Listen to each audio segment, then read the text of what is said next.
Hey fellow wig lovers, it's Kay, and today I am here to talk to you about the Heidi by John Renau. I have it in a color 8RH14, and I know the professionals always show you their card, so there is the card. She is part of the Smart Lace collection, and that's actually a huge reason why I sort of graduated from, some of the, I guess, cheaper wigs, not cheaper as far as quality, but, your Free Trust Equals, your Isis line, those kind of wigs, is really because of the comfort factor that you get with your more high-end John Renau, Raquel Welch, Henry Margaux, those kind of wigs. This is the first, kind of more high-end wig that I've ever purchased, and I really like her. But as I said before, the comfort was a big factor because with the Smart Lace wigs, these are really kind of cool because the lace and the cap itself actually, the more you wear it, kind of forms to the shape of your head, which makes it just super comfortable compared to some of the other wigs that I've worn. And Heidi is open wefted in the back and the sides, and she's got the monofilament top so she can be parted anywhere. I did pull her up just sort of to show you how she can be styled. This is usually how I wear my hair anyways, is I like to just kind of keep it out of my face, especially when I'm at work or if I'm going to be outside or something like that. Because I like to wear lip gloss or lipstick, and every woman knows that when the wind blows and the shit sticks to your lips, it's the most obnoxious thing in the world. Anyways, totally off subject. But I was kind of nervous to go to one of these wigs for the simple fact that I normally use human hair blended wigs. And the reason being that I prefer those is the frizz factor that you typically get with synthetic fibers. You tend to not have that in the human hair blended wigs. Also with those, a lot of times they are heat defiant, so you can use styling tools on them. So I was a little bit nervous about the frizz and flyaway factor that you get with all synthetic wigs. I will say Heidi is very soft. It feels like human hair. If you were to touch it, by the touch you'd never ever think that this was a wig. She has a lot of hair. You can kind of tell. There's lots of hair, very dense. And I love that because my natural hair is so thin and I've always had thin hair, and so to have really thick hair is fun. You just feel very feminine. The color is kind of a medium ashy brown, and then the RH14 part, those are the highlights. So the 8 is the medium ashy brown part, and then the 14 color is the highlights. So it's kind of like a dark blonde, but it's very subtle. You can kind of see going through. It's real subtle, but it does kind of lighten up the color just a little bit, and you don't have the big streaks running through it like you do with some other ones. And I kind of prefer that more subtle look.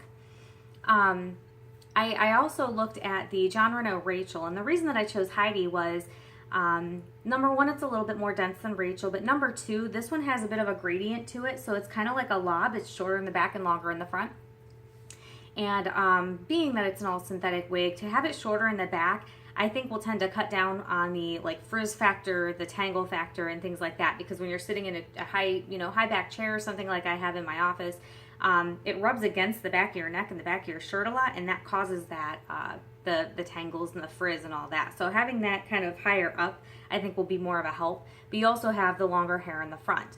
But I love the whole lob look, anyways. I love the curl pattern of this wig. I absolutely love it. Now, I have actually taken, I've been combing it with just a regular pick, because they do say to use the, the loose or the wider tooth combs and things like that on these kind of wigs. So I have been combing her with that, and I did sort of relax the waves a little bit, and then just, out of curiosity, I scrunched them back up, and I did spray a little bit of my John Frieda Frizzies leave-in conditioner on it. Not a lot, just a few sprays. And then I went through and just sort of scrunched the ends back up like this, just to see if I could, go back to that kind of tighter wave if I wanted to. And it did. It went right back to that kind of tighter curl. And I sort of prefer the tighter look on this one as opposed to the looser waves. But I did get this because I really wanted something that was similar to my natural hair, which the color is almost dead on to what my natural hair was. And also my natural hair tended to be pretty curly or wavy by itself. So I really like that this is like that too. The way I have it styled, I just sort of pulled up the front. I gave it a little bump. It's kind of hard to see. But I gave it that little bump and then put a clip in it. This is often, like I was saying, how I wear my hair anyways when I'm at the office. Let me do kind of a quick 360 just so you can see all sides when it's pulled up like this, and I'll take it down too and show you the monofilament top and all that fun stuff. I'm sitting on a stool, so this might be a little bit of a rough 360, but I will do my best. So here we go.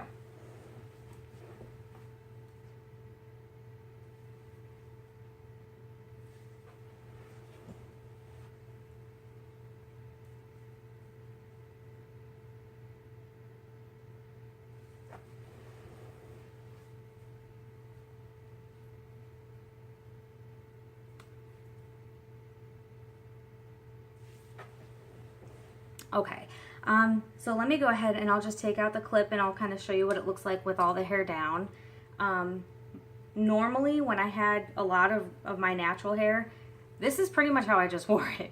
It was messy all the time. I never really styled it too much. If it was down, it looked like this. So this is pretty accurate to how I used to look when I had a lot more hair.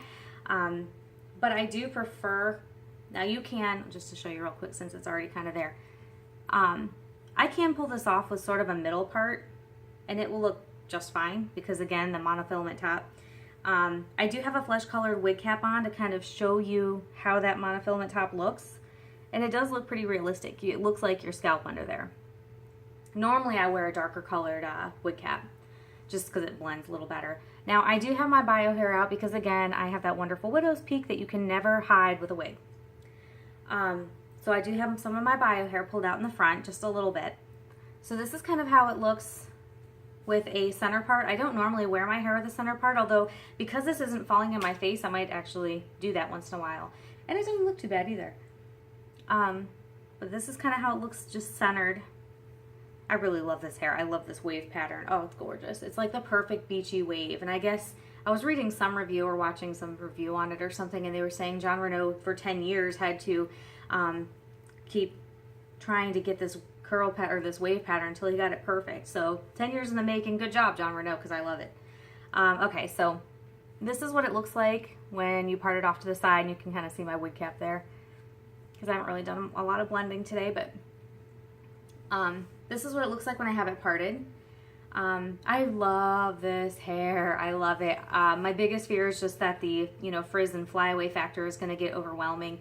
And I don't have a lot of experience with trying to tame it on some of these higher end all synthetic wigs. And this is a much higher quality synthetic fiber than you get on some of your, more low end, I mean, obviously, some of your more low end wigs like your, the Free Tress Equals, I'm not a fan of. Those are one giant frizzy flyaway mess. I bought 2 of those wigs and I wore one of them out of the house to run to the store, and I've never put it on my head again because it just looks terrible now.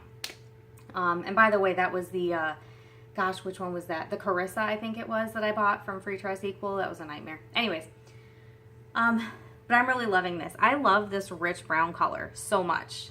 Normally, I tend to go with your, excuse me, your number 4s, which is a darker brown, and I loved how I looked with the darker hair because I never had darker hair before. I was always too afraid to dye my hair because I didn't want it all to fall out. But no, I'm loving this wig, guys. I'm really liking it. Is it worth the money? I mean, I would say yeah. We'll see how I feel about it in 6 months, and I can tell you then. We'll come back and reevaluate. I'm just hoping the durability of it, being all synthetic, is, worth it. I would love it if John Renau came out with, or any of the bigger wig manufacturers really came out with a human hair blended wig. That would just be fabulous. But yeah, I'm really liking this one, guys. Now, it's a little bit too much hair for me to just tuck behind my ear without my ear, let's get real, I look like an elf. But I could probably leave some of it down and then tuck it behind that. Yeah, I can do it this way. That doesn't look terrible, right? So yeah, I could probably do that.